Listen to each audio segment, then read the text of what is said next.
there are many phrases where we feel that we are depressed, we are lonely, and when everybody is against us and there is no one to, guide us or talk about it. So at that moment, how should we handle it or how should we deal with it? See, this is an unfortunate condition that a whole lot of human beings are in their experience. In their personal experience, life is like me versus the universe. Being in competition with the universe is a stupid thing to do. That's not a competition you must get into. Hello? Me versus the universe is a bad competition to get into. Would you also agree with me? So, this is why yoga does not mean twisting and turning your body. The word yoga means union. Right now it's me versus the universe. This is just your psychological condition. This is not the reality. Even when you feel utterly lonely, are you still breathing? So you're transacting with the world, isn't it? Yes? You only can't get along with the people around you, but atmosphere is okay with you, food is okay if it tastes good, water is okay. You have transaction with the world, isn't it? Your existence is constantly an engagement with the universe, but your mind becomes against the universe. If you create a psychological condition that you're against or you're in competition with the universe or the cosmos, obviously you will feel crushed for small things. Little things will crush you. When I say little things, maybe you failed your examination, maybe you got thrown out of this university, maybe you got fired from a job, maybe somebody ditched you, maybe something else like this happened. These are all small things between life and death. Because you came here with nothing, isn't it? When you die, there is no container service for you. You die with nothing. In spite of that, most people have turned their homes into warehouses. Most people are carrying such a huge baggage on their head as if they're carrying the whole universe on their head. This is their own psychological condition. Your thought and emotion is what you're talking about, right? When are you going to figure out how to handle your thought and emotion? Not hers, not hers, not his, yours. When are you going to learn how to handle my thought and my emotion? At the end of your life? The only problem really with life is just this. Most human beings have taken themselves too seriously. They don't understand. You've seen on the computer screen these pop-ups? You are a pop-up on this planet. You pop up for 2 seconds and pop out. No, you must see, countless number of people like you and me have walked this planet. They were also big people. Where are they? All topsoil? Topsoil or no? Unless somebody, your friends decide to bury you real deep, fearing that you may rise from the dead. You know, there have been such instances. Or maybe you're planning to go to heaven. Hello? Anybody who talks about a place other than this place as a better place than this is a crime against humanity. My fundamental work is to destroy all heavens so that people will learn to live well here. All these idiots who made a hell out of themselves, they want to go to heaven. They made a mess out of this place and then they want to go to heaven. I'm asking you, do you have any proof? Do you have any proof that you are not already in heaven and messing it up? Do you have any proof? You're already in heaven, making a mess out of it. Yes, simply because you are not even learning how to handle your basic faculties of thought and emotion, isn't it? Your only justification is, everybody is like this only, that's how it is in a madhouse. That is how it is in a madhouse, only a doctor looks crazy. So when are you going to handle it? Slowly, at the age of 60? I'm asking.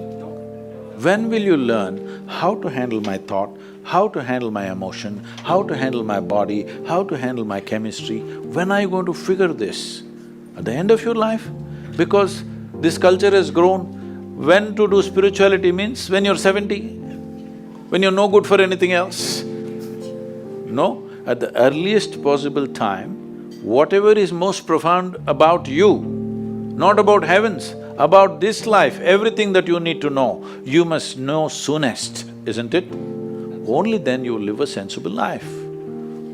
Okay, if I tell you a joke, you won't get offended. Because this is the most serious crowd I've ever seen in the last few years. How many of them are journalism? Most of them? Okay.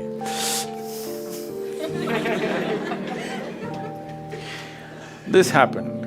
Shankaran Pillai, when he was in Paris, was married to a French woman. One day, it was their anniversary, first anniversary. So she invited a bunch of friends and she wanted to cook something really fresh, everything fresh. So from morning, she was driving him to this market, that market, he got this fresh vegetables, fresh meat, fresh chicken, this, that, everything. Then in the evening she said, because the French have this, snail appetizer, she said, go to the beach and get some snails, fresh. And I will make some appetizer for all the friends who are coming. So Shankaran Pillai went to the beach and he was picking up all the snails and putting it in a bucket. Then he met an old friend, an Indian guy. They hit it off and they were talking about their old times. He just forgot that he's married. You know, when you meet old friends, it happens.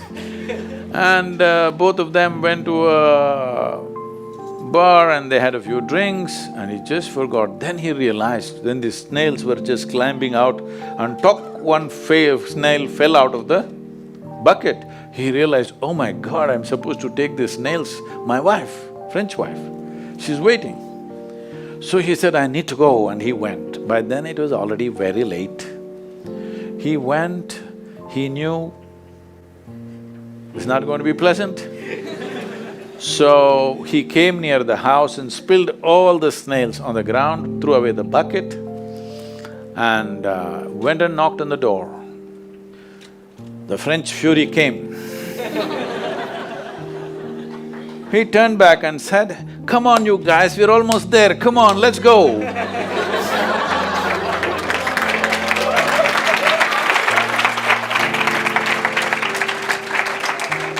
So, when are you going to pick your snails and put them in the bucket and fix them?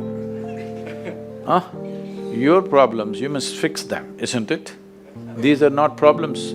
I want you to understand, you are not suffering your life.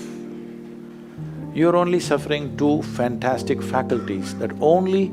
It's a privilege of being human that we have these two fantastic faculties. One is, we have a vivid sense of memory.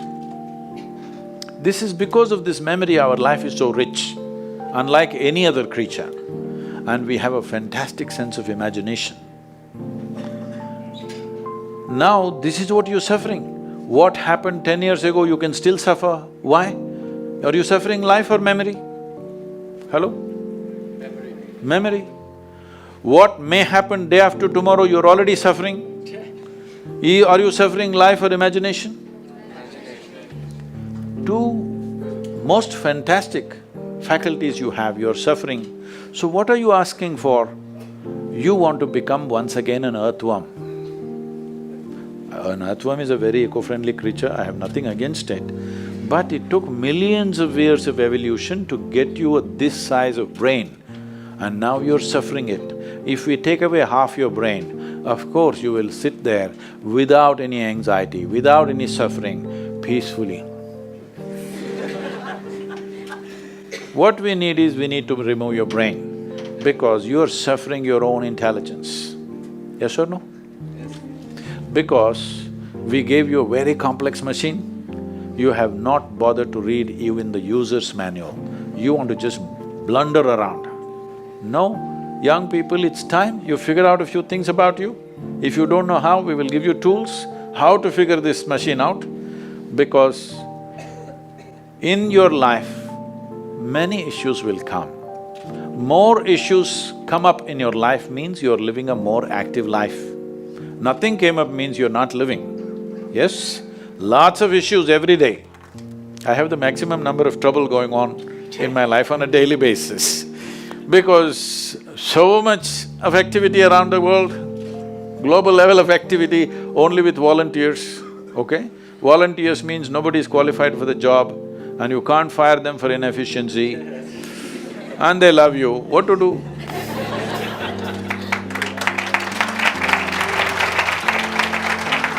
This one thing you must fix, that is, in your life, you are not the issue, okay? Whatever the issue, we'll do our best, but this should not be the issue.